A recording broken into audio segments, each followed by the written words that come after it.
চাকরি ফিরে পাওয়ার দাবিতে রাজধানীর শাহবাগে আজও বিক্ষোভ করছেন সরকারি প্রাথমিক বিদ্যালয়ের সহকারী শিক্ষক পদে নিয়োগ বাতিল হওয়া শিক্ষকরা। সেখানে আছেন সহকর্মী নিবিড় সাহা, যুক্ত হচ্ছি তার সাথে। নিবিড়, শিক্ষকদের এই কর্মসূচি কতদিন ধরে চলছে? এরপর তারা নতুন কোনো কর্মসূচি ঘোষণা করবেন কিনা সে বিষয়ে কি বলছেন বিক্ষোভকারীরা? আসলে টানা 11 দিনের মতো শিক্ষকদের এই আন্দোলন চলছে এবং আজকে সকাল থেকে তারা শাহবাগ জাতীয় জাদুঘরের সামনে কিন্তু তারা অবস্থান নিয়েছেন এবং তারা এখানে সমাবেশ করছেন এবং তারা বলছেন যে আসলে যে পর্যন্ত তাদের যে দাবি, সেই সুপারিশপ্রাপ্ত যে 6,531 জন শিক্ষকের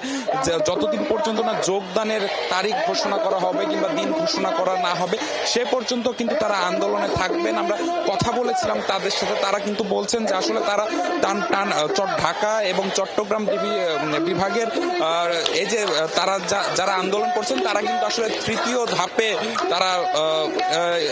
চূড়ান্তভাবে যে ফলাফল ঘোষণা করা হয়েছে সেই চূড়ান্তভাবে কিন্তু তারা আসলে সুপারিশপ্রাপ্ত। কিন্তু তারা বলছেন যে আসলে এই যে তাদের যে এই যোগদানের বিষয়টি আটকে দেওয়া হয়েছে, এর আগে কিন্তু প্রথম এবং দ্বিতীয় ধাপ, দুই ধাপে কিন্তু আসলে এই প্রাথমিক শিক্ষকদের নিয়োগ হয়েছে এবং তারা কিন্তু চাকরি করছেন। তারা কিন্তু প্রশ্ন রাখছেন যে আসলে প্রথম ও দ্বিতীয় ধাপের যারা শিক্ষকরা চাকরি করছেন তারা চাকরি করতে পারলে কেন তারা তৃতীয় ধাপে যারা নিয়োগপ্রাপ্ত কিংবা সুপারিশপ্রাপ্ত তারা কেন আসলে আন্দোলনের মাঠে থাকবেন, তারা কেন নিজেদের চাকরির জন্য তারা আন্দোলন করতে হবে, এরকম প্রশ্ন কিন্তু তারা তুলছেন এবং তারা বলছেন যে আসলে যে পর্যন্ত না তাদের যে দাবি সেই দাবি মেনে না নেওয়া হবে